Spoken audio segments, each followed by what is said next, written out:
এখন কিন্তু বাজারে হরেক রকমের আম পাওয়া যায়। তো এই হরেক রকমের আমের ভিতরে যে যেরকম আম পছন্দ করেন সেই রকম আম দিয়ে ঘরে যদি 1 কাপ দুধ থাকে, এই আইসক্রিমটা 5 মিনিটে বানিয়ে নিয়ে পচা গরমে মন প্রাণ সতেজ করে ফেলতে পারেন মাত্র 5 মিনিটে। তো সেই জন্য এখানে আমি 3টা আম নিয়ে নিয়েছি। আম 3টা ধুয়ে এখন পরিষ্কার করে কেটে নিয়েছি। তো এখন আমি একটা মিক্সিং জার নিয়ে নিব, তার ভিতরে দিয়ে দিব আমের টুকরাগুলো। তো দিয়ে দিচ্ছি, আর আমি একটু কিন্তু বেশি করে বানাবো। তো এখানে আমি দিয়ে দিয়েছি 4 চামচ গুঁড়া দুধ, আর দিব 4 চামচের মতো চিনি, কারণ আমটা অনেক মিষ্টি। আর আইসক্রিম কিন্তু মিষ্টি না হলে খেতে একদম ভালো লাগে না। আর এখানে 1 কাপ দুধ দিয়ে দিয়েছি। দুধটা একটু ঘন করে আমি জাল করে নিয়ে ফ্রিজে রেখেছি। তো ওটাই দিয়ে এখন মিক্সিং জারে ঠিক 1 মিনিটের মতো আমি মিক্সিং জারটাকে ঘুরিয়ে নিয়েছি। আর দেখেন কত সুন্দর সফট একটা পিউরি হয়ে গিয়েছে। কত সহজে এই আইসক্রিমটা বানিয়ে নেওয়া যায়, তাই না?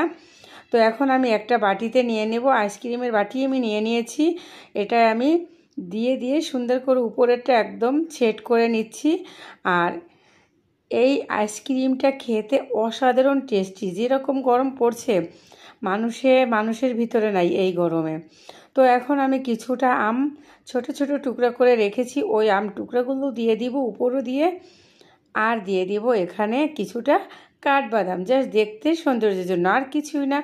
যদি হাতের কাছে থাকে তো দিবেন, আর যদি না থাকে একদমই দরকার নাই।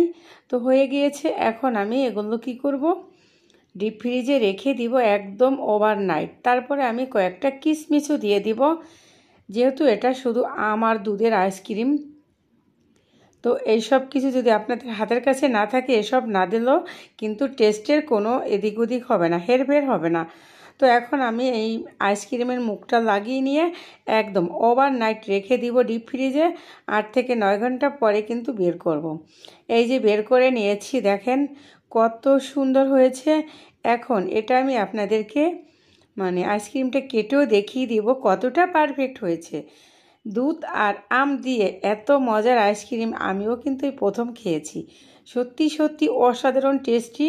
তো গরমে যাদের কাছে মিক্সিং জারও নাই, তারা কিন্তু একটু হ্যান্ড উইংস দিয়েও এটা বানিয়ে নিতে পারেন।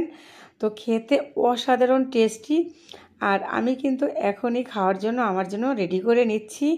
তো যদি ভালো লাগে এই টাইপের আইসক্রিম, খুব খরচ ছাড়া, অল্প খরচ নাই বললেই পারেন, তো বানিয়ে নিতে পারেন। দেখার সৌন্দর্যে আমি কিছু স্প্রিঙ্কেল এখান দিয়ে দিচ্ছি। আর এটা টোটালি অপশনাল, জাস্ট আমি ভিডিও বানাই এই জন্য আমি দিচ্ছি। আর এমনিতেই এটা খেতে অসাধারণ টেস্টি। আম কার না ভালো লাগে? আম তো এমনিতেই টেস্টি একটা ফল, তাই না? দেখেন আমি একটু কেটেও দেখিয়ে দিচ্ছি কতটা সফট। তো যদি ভালো লাগে এই টাইপের আইসক্রিম ঘরে বানিয়ে নিয়ে বাচ্চাদের বায়না মেটাতে পারেন। বাচ্চারা তো খুবই পছন্দ করে, বড়রাও কম না। তো এই গরমে ঠান্ডা ঠান্ডা কুল কুল আইসক্রিমটা করে দেখতে পারেন।